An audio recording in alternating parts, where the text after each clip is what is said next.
semuanya, kembali lagi di YouTube channel Cognoscenti Consulting Group bersama saya Nurul Amalia, salah satu konsultan dari Cognoscenti Consulting Group. Apa kabar yang nonton semuanya? Harapannya dalam keadaan baik ya. Hari ini saya akan menceritakan pengalaman saya dan tim dalam pendampingan penyusunan SOP Mikro U kedua di lingkungan Dijen PI Kemendes. Tahun lalu, tepatnya saya dan tim melakukan pendampingan dengan Dijen PI Kemendes dalam penyusunan SOP Mikro. Kegiatannya dilaksanakan selama 6 hari, dimulai pada tanggal 16 hingga 18 November 2021 dan berlanjut pada tanggal 23 hingga 24 November 2021 di Hotel Bidakara, Jakarta Selatan. Dan terakhir pada tanggal 26 November 2021 dilakukan sosialisasi sekaligus penutupan di Hotel Mercure Ancol, Jakarta Pusat.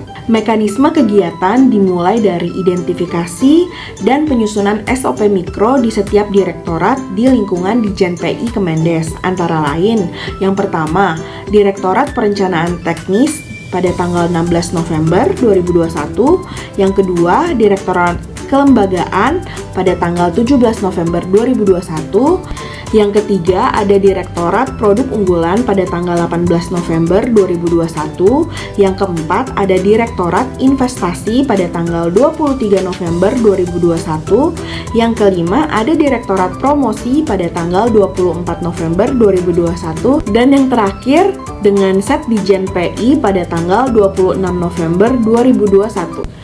Jadi, kami membantu untuk mereview kembali peta proses, subproses, dan peta lintas fungsi yang sudah disusun sebelumnya dan melakukan identifikasi serta penyusunan SOP Mikro berdasarkan SOTK, yaitu Susunan Organisasi dan Tata Kerja. Pada kegiatan ini dijelaskan juga paparan presentasi terkait SOP menurut cakupan dan besaran aktivitas berdasarkan Permenpan 35 tahun 2012 yang terdiri dari yang pertama SOP Makro yang merupakan SOP berdasarkan cakupan dan besaran aktivitasnya mencakup beberapa SOP yaitu SOP Mikro yang mencerminkan bagian dari aktivitas tersebut atau SOP yang merupakan integrasi dari beberapa SOP yaitu SOP Mikro yang membentuk serangkaian aktivitas dalam SOP tersebut.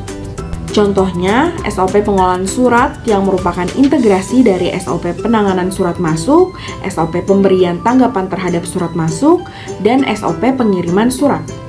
Yang kedua, SOP Mikro, SOP yang berdasarkan cakupan dan besaran aktivitasnya merupakan bagian dari sebuah SOP atau SOP Makro atau SOP yang aktivitasnya menjadi bagian dari aktivitas SOP yaitu SOP Makro yang lebih besar cakupannya.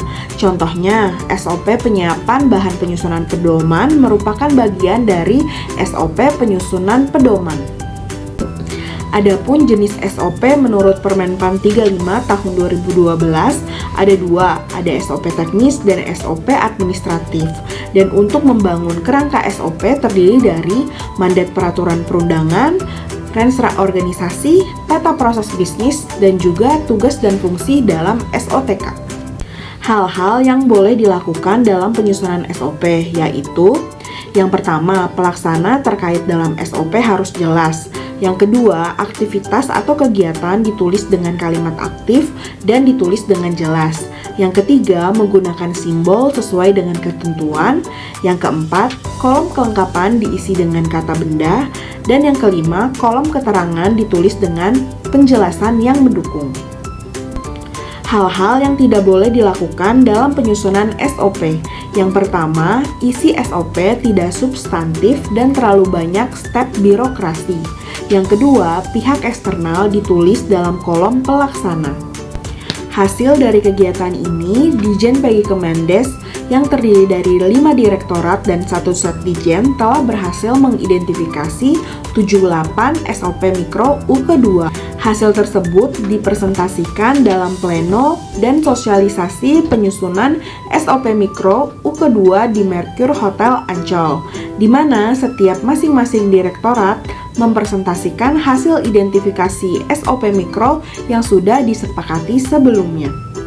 Semoga pendampingan ini bisa berguna untuk pihak Dijen PI Kemendes dan SOP Mikro yang sudah disusun dapat diimplementasikan dan mendukung proses kerja di lingkungan Dijen PI Kemendes. Sekian video yang saya sampaikan. Tunggu video-video kami selanjutnya. Jangan lupa like, comment, and subscribe. Terima kasih.